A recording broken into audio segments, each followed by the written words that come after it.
Okay.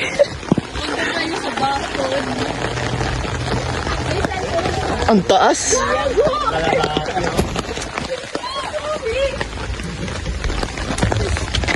Aray.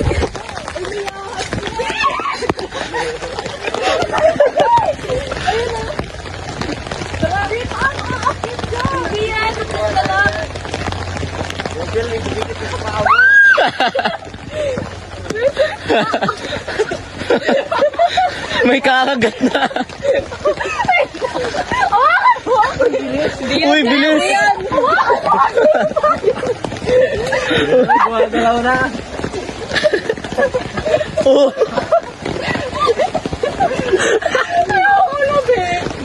Babalik pa tayo dyan.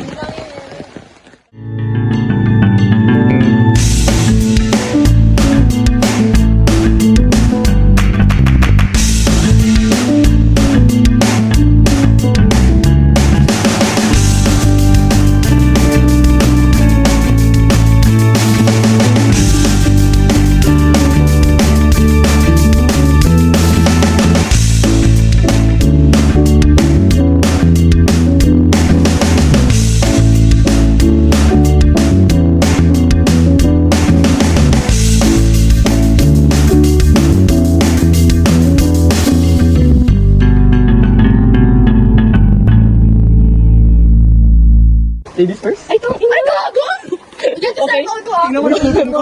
Paa mo sa likod. Pag nadulas wala na. Ay, pabag nga, pabag. Baka mo, ay, ano? Yan, pabag.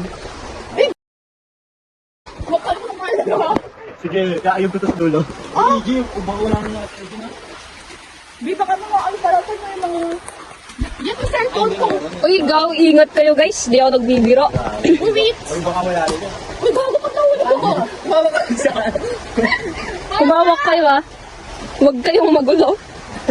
Wait lang! Hindi, dyan ka na muna. Mama! Hindi, hawak ka natin.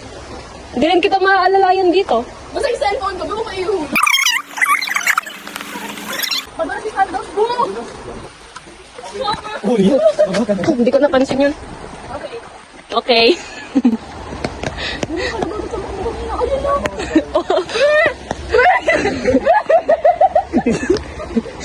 si Piel yung may iwan doon. Ano na? Tingnan mo. Asan na? Ayun.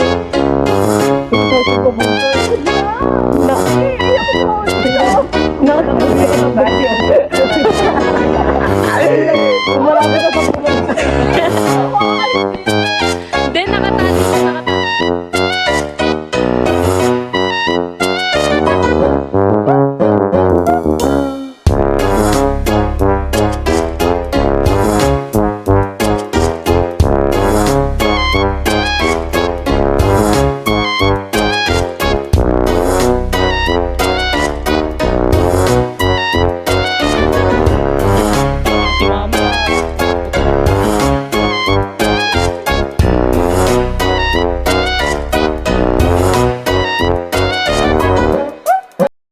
Ay kami nakatira dito sa Sitio Kanan ito. Ngayon, pagdating ng tag-init, ay yung sobrang init na init, paminsan-minsan, nasusunog dyan sa kabilang bundok. Halos nasusunog yung buong manggahan dyan, oh. Katulad nung April yun, nung nasunog. Tapos, kami naman dito, halos naglilinis kami, kaya hindi nakakarating dito yung sunog. Pero hanggang dyan yung paggabi na, hanggang dyan yung yung sunog. April, yung kasagsagan ng init, April. Oo, hanggang dyan, no, sa baba. Kalayo-layo nga ng sunog, nang galing pa doon, malayo. Bali kung hindi po siya babantayan, talaga po pwedeng abutan dito. Oo, masusunog. Pati mga kubo-kubo namin, masusunog yan. Halos ka data. Taon-taon, taon-taon kasi kung talagang sobrang na yung tuyo ng damo, yung kahit upos lang ng sigarilyo, susunog pag maangin. Bali ano po, naisip po kasi namin, para kuya, kasi po masyado na pong malawak eh. Bali naisip po kasi namin na parang, po yung parang water sprinkler po ba? Tapos kapag nakadetect po siya ng init, kunyari po, para kapag nasusunog po, kapag po nakadetect siya ng mataas na init, bigla na lang pong sisindi yung water fountain para mabasa po. Para kapag may sunog po doon, hindi na po madama yung area ng dito. Bali po sa air na lang po yung pwede nalagyan ko para sa preventive po sa dito. So yun, gusto lang po namin marinig yung, yung sabi niyo.